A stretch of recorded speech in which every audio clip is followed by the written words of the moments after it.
Sir वो राना साहब से भी जवाब ले लो ना, वो तो थे उस मीटिंग में थे ना जिसमें शहबाज शरीफ साहब के साथ थे। तो राना साहब इसमें आपकी बेहतरी तो नजर आ रही है, इसमें कौम की क्या बेहतरी है जो आपको इत्तेहाद आज लगता है कि करना? देखें बदामी साहब, मेरा ख्याल है आप सारे इशू को कंफ्यूज कर रहे हैं। अच्छा, मैं दो तीन चीजें कहूंगा जो आपको समझ आ जाएगी इंशाल्लाह। ये जो पॉलिटिकल पार्टीज होती हैं ना, ये इनका अपना अपना स्टांस होता है एक दूसरी पार्टीज के मुताल्लिक, ये इट्स पार्ट ऑफ पॉलिटिक्स, ठीक है। लेकिन जब संजीदा अगर सियासत की बात करें तो फिर जब अब की गवर्नमेंट की, जहां आप कहते हैं हमारा अलायंस या आज हम इकट्ठे हुए हैं या जॉइंट अपोजिशन की बात हमने की है, उस पे ये है कि देखिए मुल्क जा किधर रहा है। मुल्क का ये हाल है कि गवर्नेंस है नहीं है, इकोनॉमी है कि वो दिन ब दिन नीचे जा रही है और इकोनॉमिक डिजास्टर्स होने जा रहा है। इसी तरह जो आपकी प्रेस की जो सप्रेस किया जा रहा है आपके मीडिया को, वो आपके सामने है। जब ये सारे अगर 22 करोड़ अवाम चीख रहे हों, उनकी हालत ये हो कि उनके घर के चूल्हे न जा रहे हों, खाना उनके लिए मुश्किल हुआ हो, हर तरह एक परेशानी हो, अद्वियात महंगी हो, तो ये सारी चीजें देख के अपोजिशन कभी खामोश नहीं रह सकती, चाहे उनके आपस में कितने डिफरेंसेस हों या कितने भी एलिगेशन वो लगाते हों।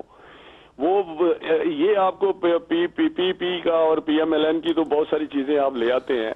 मीडिया का मुझे अफसोस है कि उनके जो बातें हैं वो कभी आपने डिस्कस नहीं की।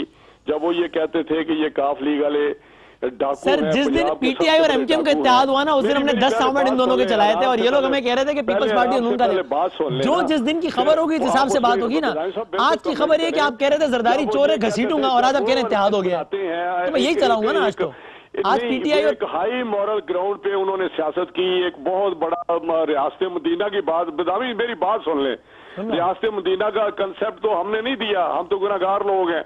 उन्होंने कहा मैं तो खुलफा राशिदीन का जमाना वापस ले आऊंगा। उन्होंने कहा कि यहाँ मैं दूध की नहरें बहा दूंगा, मैं पाकिस्तान को बहुत बड़ी ताकत दुनिया की बना दूंगा। उनका जब ये हाल था कि उन्होंने कहा कि सबसे बड़े कातिल उनके साथ उन्होंने इत्तेहाद किया एक छोटे से एक लालच के लिए कि मैं किसी तरीके से प्राइम मिनिस्टर बन जाऊं। उन्होंने डाकू, जो पंजाब के डाकू कहते थे, उनको साथ बिठा लिया। उनका अलायंस, उनकी वो उनके गैर असूली, उनकी बेअसूली, उनकी यू टर्न, उनकी आप कह रहे हैं अगर हमने ये किया है तो PTI ने भी तो किया है, मेरी पहले ये जवाब है ना इसका। अगर आज पाकिस्तान की तबाही बर्बादी के लिए अगर अपोजिशन इकट्ठी हो रही है तो आपके उसमें 10 सुनाते हैं कि जी इन्होंने कहा मैं पेड़ फाड़ दूंगा, उन्होंने कहा कि नवाज शरीफ चोर है। ये मैं समझता हूं कि आप थोड़ी सी पॉजिटिव देखें, ये बड़ी खुशाइंद बात आज हुई है। चले सर, चले मैं इसकी पॉजिटिव साइड देखता हूं, लेकिन मुझे इतना कहना है कि इसकी पॉजिटिव साइड देखते हुए मेरे भाई हैं बड़े दरी असना में आपसे ये पूछ लूं कि आप आज भी जरदारी साहब को करप्ट समझते हैं नहीं, इतना तो बता दें। जो 5 महीने की मैंने इसकी पॉजिटिव साइड देख ली, अग्री। आज पार्लियामेंट मुझे ये तो बता दें कि आज जरदारी साहब के बारे में राय क्या, ये तो बता देना सर, मुझे आगे बढ़ जाता हूं। सिर्फ एक आज मैंने उनका पढ़ा है कि ये पार्लियामेंट में इसलिए मुंतखब होके आए हैं कि ये वॉकआउट करें। उस वक्त पार्लियामेंट किधर गई थी जब ये पार्लियामेंट पे लानत भेजते थे? सर ये सवाल तो मैं अली जैदी साहब से करूंगा ना, आपसे तो मैं सिर्फ ये पूछ रहा हूँ, आज जरदारी साहब को करप्ट समझते हैं आप या नहीं, इतना तो बता देना सर। इस्तीफा देने के बावजूद तनख्वाहें ले रहे थे, ये सवाल तो अली जैदी साहब से बनता है ना, तो उनसे नहीं ले रहे थे उधर से। जरदारी साहब को करप्ट समझते हैं आप या नहीं, ये तो बता दें। और इमरान खान साहब ने भी ना साहब तुसी मैंने दस दो, जरदारी साहब को करप्ट समझते हैं आप या नहीं जी? जरदारी साहब को करप्ट समझते हैं या नहीं? नहीं, ये बात आप देखें इस वक्त इशू है ही नहीं है। मैं तो इमरान सवाल है सिर्फ इसका जवाब आया ना, मैं दे सकता हूं। इमरान खान को भी करप्ट समझता हूं और जरदारी साहब को कबीना को करप्ट समझता हूं, मुझे जाती तौर पे पता है।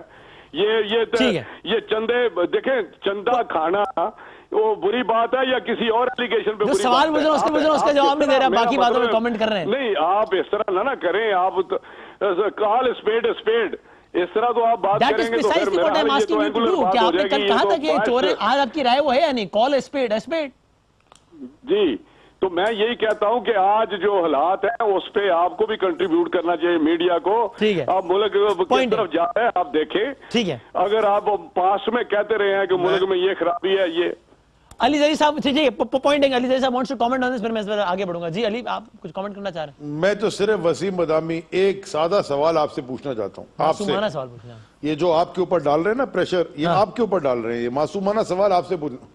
मैं ना आपसे जरदारी के ऊपर सवाल पूछना चाहता हूं, ना मैं नवाज और शहबाज पे सवाल पूछना चाहता हूं, ना किसी और पे सवाल पूछना चाहता हूं मैं, क्योंकि आपसे डायरेक्ट सवाल पूछना चाहता हूं। आपकी राय मैं चाहता हूं आज आपकी राय भी ले लूं अच्छा, मैं, क्योंकि आप इतने सालों से हम सबकी राय ले रहे हैं। एक पॉइंट, वन पॉइंट पे एक अपनी राय देते हैं। क्या कोई भी इमरान खान साहब के ऊपर कितना भी इल्जाम लगा दे करप्शन का, कोई मानेगा? आप मानेंगे? कम से कम आप जो मेरे ख्याल में फाइनेंशियली करप्ट नहीं है इमरान खान। आपसे मैं पूछ ही नहीं रहा। मेरे ख्याल में नहीं है। Thank you very much, that's all I wanted to know. Wasim भाई, मैंने सिर्फ आपसे एक मासूमाना सवाल किया, मैं आपकी राय लेना चाहता था। राणा साहब, मेरा मसला नहीं है, मेरी आपने राय दी है। मेरी 10 मामलात पे खान साहब से इख्तिलाफ है। मैं आपकी राय लेना चाहता था। Thank you. मैं समझता हूं फाइनेंशियली करप्ट नहीं है, तो यही राय दूंगा ना। जब भी खान साहब के ऊपर करप्शन का चार्ज लगाते ना, वसीम मैं आपको एक बात बताऊं, जब इन्होंने खान साहब के ऊपर पहला मेगा प्रोजेक्ट आपने किया है, मैं बताता हूं ना, मैं बता देता हूं आपको सारा कुछ। जब इन्होंने खान साहब के ऊपर करप्शन का चार्ज लगाया ना, शौकत खानम की फंडिंग और बढ़ गई है। सही है। और हमें लोगों ने चंदा देना मुझे 10 और